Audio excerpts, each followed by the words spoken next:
आज आपण एक पदार्थ वेगळा करायचा आहे, पण ते तुम्हाला माहिती आहे व त्याचं नाव काय आहे हे मला कमेंटमध्ये सांगायचं आहे बरं का. आता मी सुरुवात करणार आहे करायला.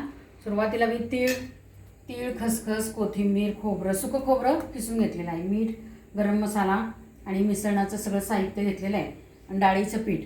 आता हे मी करायला सुरुवात करते. सुरुवातीला मी काय करणार आहे, तीळ आणि खसखस दोन्ही एकत्र भाजून घेणार आहे. तीळ चांगले उडायला लागले, तडतड व्हायला लागले की मग आपण ते काढून घेऊया ताटामध्ये.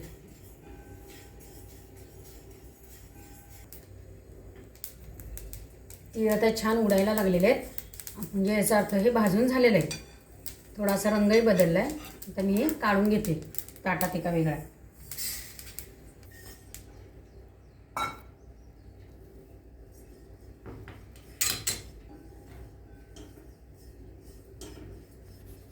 खोबरं आपलं भाजून झालेलं आहे,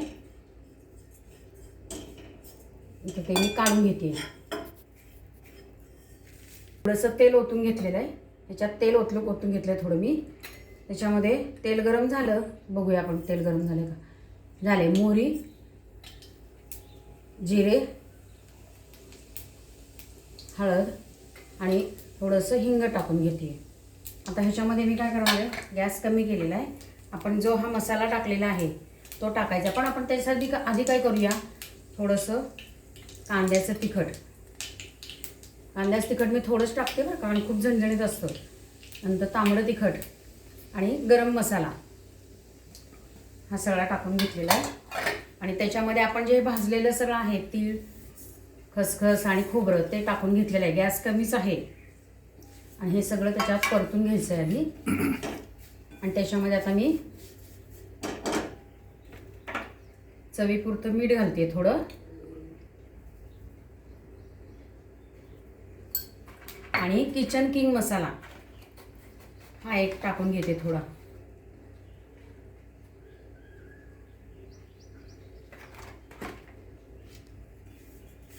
आता हे सगळं मिक्स करून घेणार आहे, छान परतून घेतलेलं आहे.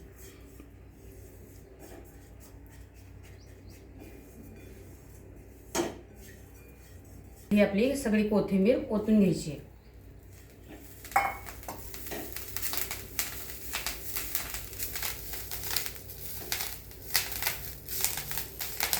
सगळं मंद गॅसवर चाललेलं आहे बरं का, अजिबात गॅस वाढवायचा नाहीये. आता गॅस मी घालून टाकते. आता आपण हे तेल घातले, त्याच्यात थोडंसं धने जिरे मोहरी जिरे आणि हळद घातलेली. गॅस कमी केलेला आहे आणि त्याच्यातच फोडणीतच थोडंसं मीठ घातलेलं आहे. आपण मसाल्यात मीठ घातलेलं आहे. आता मी याच्यात पाणी ओतून घेते. आपलं केलेलं फोडणीचं थोडंसं मीठ घातलं ना त्याच्यात. आता त्याच्यामध्ये डाळीचं पीठ घालून घेणार आहे मी आणि असं हलवत घट्ट पिठलं असं करून घ्यायचं आहे. खूप ओलं करायचं म्हणजे ती वडी छान पडते. आता ह्याच्यावरती खोबरं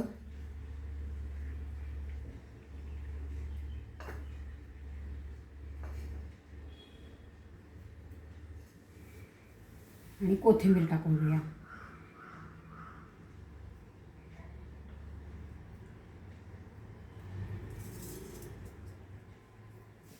तर जे आपण हे मिश्रण केलेलं आहे ते घ्यायचं घालून.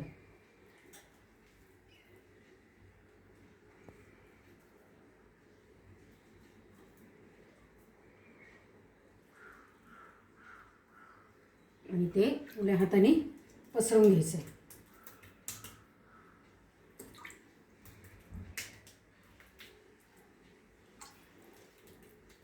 मिश्रण घेतलेलं आहे, करून ठेवला आहे मसाला, तो ह्याच्यावरती भरपूर पसरायचा.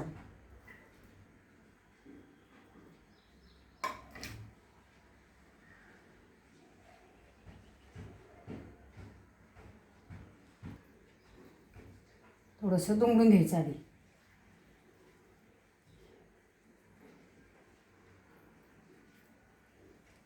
परत हे असंच दुमडून घ्यायचं आहे आणि हे परत असंच दुमडून घ्यायचं आहे. नंतर हे उभं करून पूर्णपणे असं खूप प्रेस करून करायचं बरं का हे. मस्त असा माशासारखा त्याला आकार द्यायचा आहे, दाबून दाबून.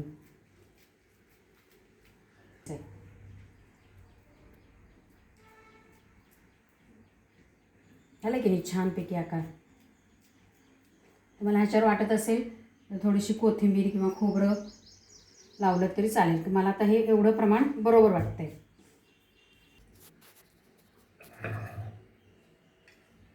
आता आपण ही कापून घ्यायची.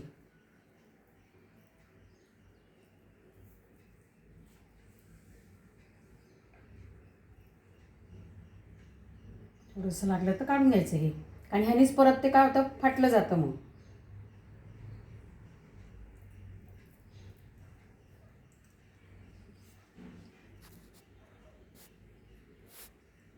हे आपल्या अशा पद्धतीने मासवड्या तयार झालेल्या आहेत. आता तुम्ही ह्या वड्या कुठल्या आहेत हे कमेंटमध्ये सांगणारच आहे मला, कारण मी ह्याचं नाव शेवटी घेतलेलं आहे. त्यामुळे ह्या कशा झालेल्या आहेत, छान झाल्या आहेत का नाही हे पण मला सांगा. आणि लाईक शेअर सबस्क्राईब करा. घरातलं खा आणि हेल्दी राहा.